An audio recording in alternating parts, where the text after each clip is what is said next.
Welcome, Sunrise family, to the Bridge Online, a place for 5th and 6th graders to hang out, have fun, and learn about God. This week, we're talking about how to make the most of what you've been given. And what we're talking about is the gifts that God had given you. And how do you make the most of using those gifts? Last week, we talked about working hard and giving it your all. And that is one aspect of being a good steward of the gifts that you've been given. So how do you make the most out of what you've been given? You use your gifts to glorify God, and you be excellent in everything that you do. Enjoy today's lesson. Take care.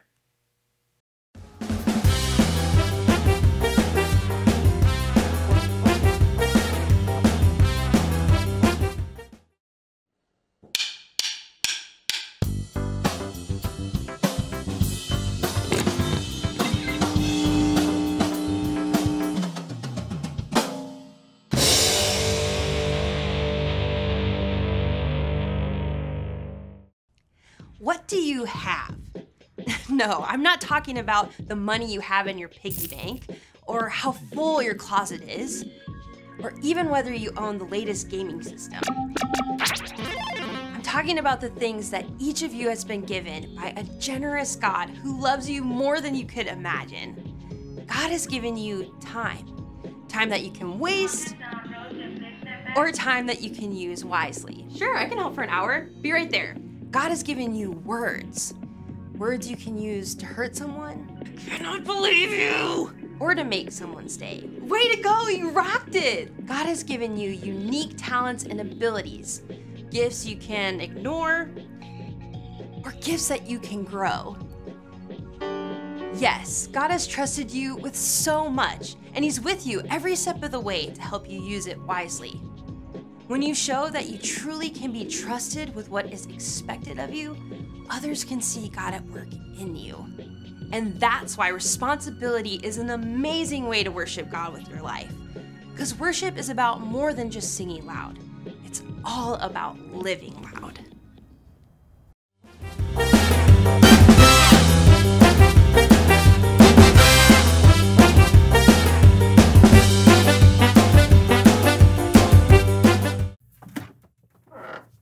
Ooh, what you got there, Lawson? Ooh, it's a new board game. I just got it. It's huge in Latvia. Cool. You want to play? Do I? All right, it's pretty straightforward. So you start by choosing a token, right?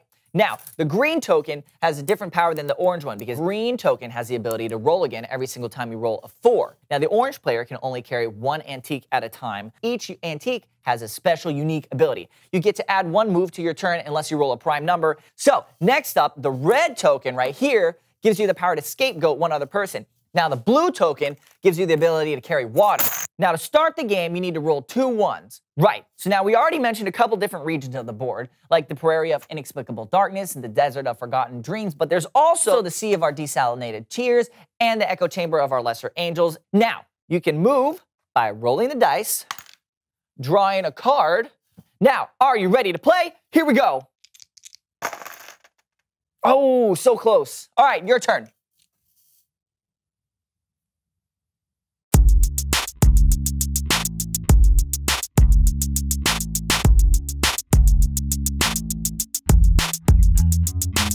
Hello, everyone. I'm Steven. And I'm Lawson, and welcome to the So-and-So Show. Steven, you know what? I was thinking we should play a game. Let's do it. But I'm all out of games. Oh.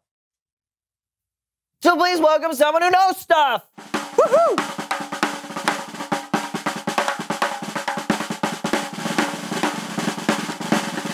Come in, come in. All right, take a seat. Here we go. Boom, Papa squat. All right. Right there. All right. Thank you. I'm a little nervous. I'm not usually on camera. This is all very exciting. Yes, so why don't you tell us who you are and what you know? Well, I'm Sebastian Longfellow, and I design board games. Wow. Can you tell us about some of the games you've designed? Oh, sure. I have a brand new game I'm working on where the goal is to move all 4 of your pieces from your home pad to the center, but it has special goals like you can set up a blockade with 2 of your pieces, and you can roll again if you roll doubles. So like Parcheesi. I never heard of it. It's a pretty popular game. Huh. So what other ideas you got there in that notebook? Oh, well, this one's really creative. It's on a special board with a numbered grid with different ships on it. Your opponent has to call out the different coordinates, and if they hit where your ship is placed, it's a hit. Your goal is to sink all of your opponent's ships. Oh, battleship. Yeah, No, I call it sink a ship. But it's like battleship. very similar. That's a game? Yeah. Okay. What else? Well, this one has 5 dice. And Oh, Yahtzee. Well, this one, you make words from different letter tiles and you put them together. That's Scrabble.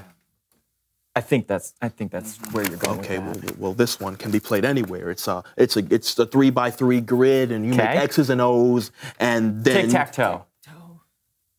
With the 3x3. That's tic-tac-toe.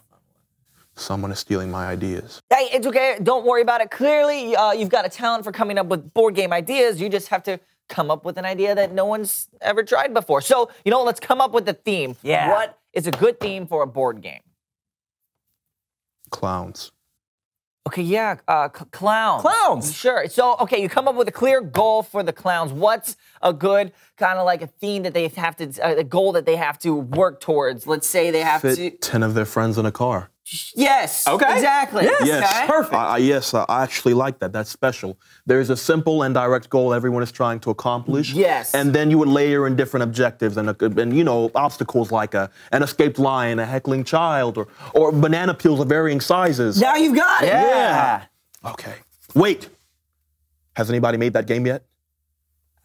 No, but it sounds fun. Let me go and make it before someone else does and steals my idea. Sebastian Longfellow out. Good luck. Bye, buddy.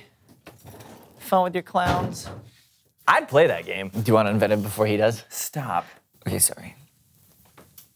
It's Bible story time with Kellen.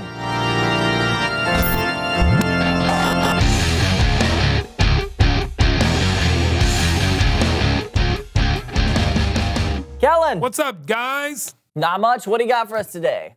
Well, I got a parable that Jesus told from the book of Matthew. Now, Jesus would often teach using stories called parables that showed a bigger truth about God or the world. Perfect. Take it away. Sure thing.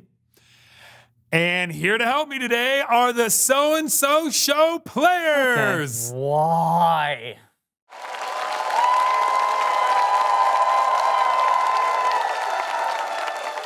Jesus talked about an important person who was going on a journey, and we'll call her the boss. Yeah, I'm going on a journey. Oh, but I have so many bags of gold. What should I do with them? I have an idea. A marvelous idea! I give the bags of gold to my servants, and I let them take care of it. Sonia! Yes, the boss. I'm going on a long journey. Oh. And I'm trusting you to take care of these 5 bags of gold. Me? Absolutely. You want me to be in charge of these 5 bags of gold? I'm trusting you to take good care of them. Thank you.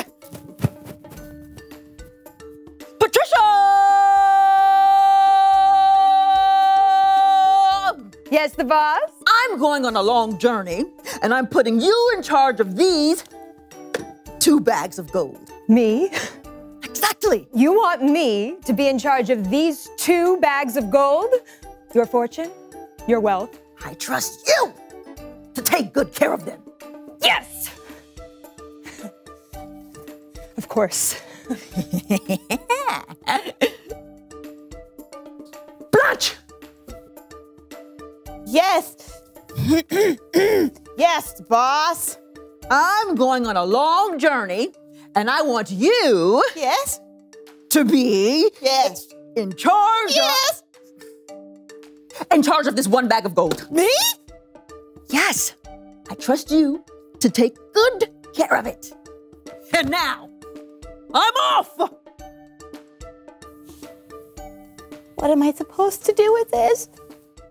Time passed, and the boss came back from her long journey.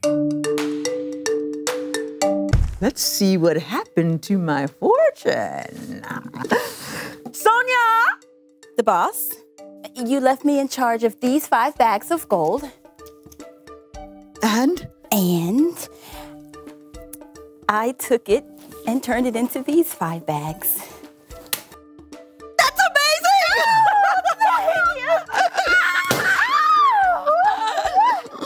You've been faithful with a few things. I'll put you in charge of many things. Share in my happiness. Thank you. Thank you.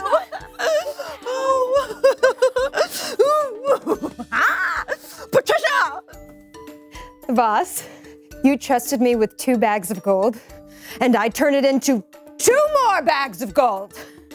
You've been faithful with a few things. I will put you in charge of many things. Yes!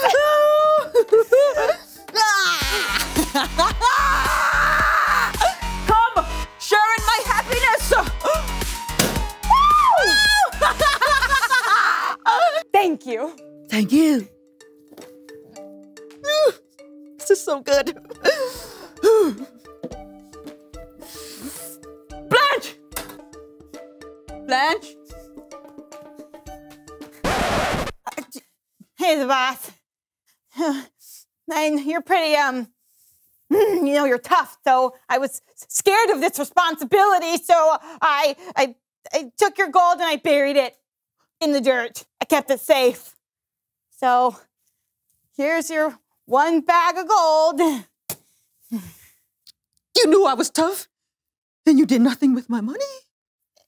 But you could have put it in a bank. At least you just let it sit there in the ground doing nothing. Yeah. Sonia! Yes. Here. You're in charge of this bag of gold, too.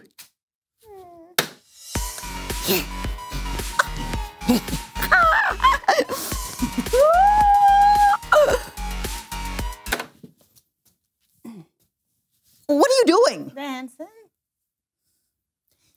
You could have shared in my happiness, but you chose not to do anything with what you were given. You missed out. Outside. Yeah, go. Keep going. Further. Is this far enough? Further. Okay, thank you for this opportunity. Patricia! Let's party!